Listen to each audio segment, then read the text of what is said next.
Are you trying to buy a home, but you feel like you're up against these deep-pocketed Wall Street investors snatching up just everything in sight? Well, many people believe that mega investors are driving up prices and buying all the homes for sale, and that's making it hard for regular buyers like you to compete. But here's the truth. Investor purchases are actually on the decline, and the big players aren't nearly as active as you might think. In this video, we're going to dive into the facts and put this myth to rest. And we're getting after it right now.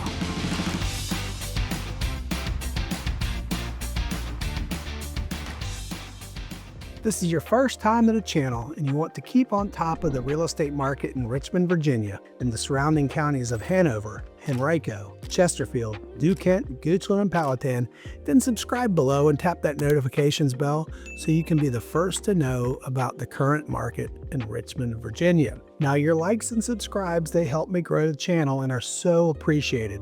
My goal this year is to get to 1,000 subscribers, and you can help me get there. So mash that like and subscribe below, and we'll get to that 1,000 before the year end. So I thank you in advance. But my name, as always, is Scott Durnley with Joiner Fine Properties. My team and I get calls from folks like you every single day looking for help making that move to the greater Richmond area, and we absolutely love it. So whether you're moving in 9 days, 90 days, heck, even 9 months, give us a call, shoot us a text, send us an email.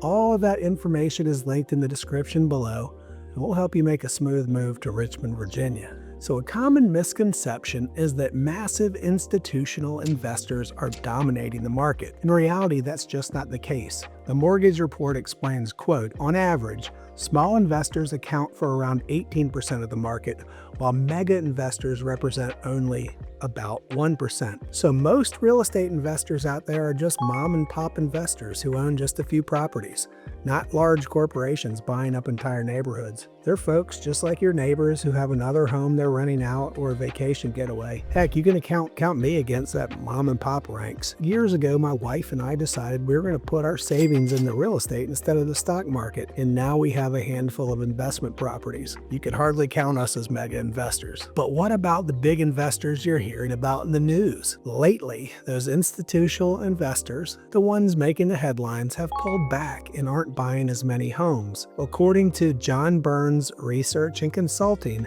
at their all-time peak in Q2 of 2022, institutional investors, those are folks owning 1,000 plus single-family homes, made up 2.4% of home sales.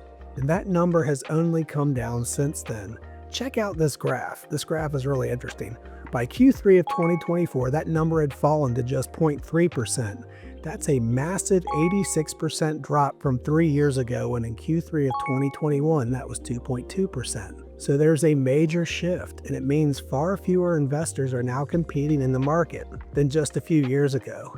Investors are clearly more reluctant to buy in today's market. But why? The answer is largely because higher mortgage rates and higher home prices have made investment properties a little less attractive for them. The idea that Wall Street investors are buying up all of the homes and making it impossible for you to compete is just a myth. While some investors are still in the market, they're not nearly as active as they were in past years. So thank you for tuning into today's episode. I hope you enjoyed it. I always like to cut through the noise and let folks know what I really think is going on in the market. Now, it's warming up now a bit, so soon I'm going to be back out on the streets doing what I love, showing you neighborhoods and houses and not doing these more informational videos. So stay tuned. Now, linked in the description below, I have 3 absolutely free gifts for you. First is the free Richmond, Virginia relocation guide.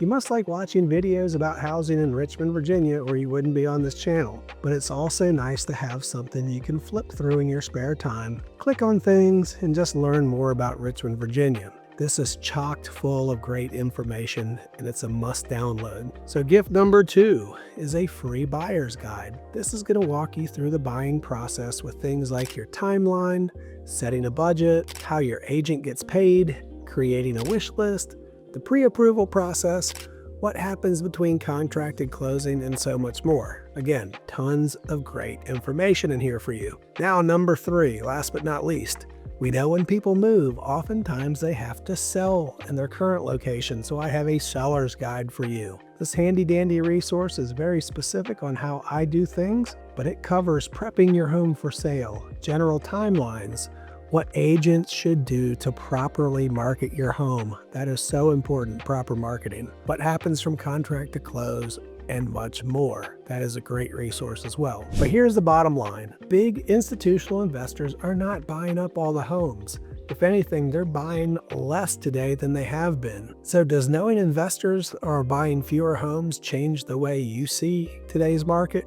There could be more opportunities for you than you think. If you would like to talk about the local Richmond real estate market, you can always give me a call, shoot me a text, send me an email. All of that info is linked right there in that description below. And until next time, I hope to show you around town. Take care, folks.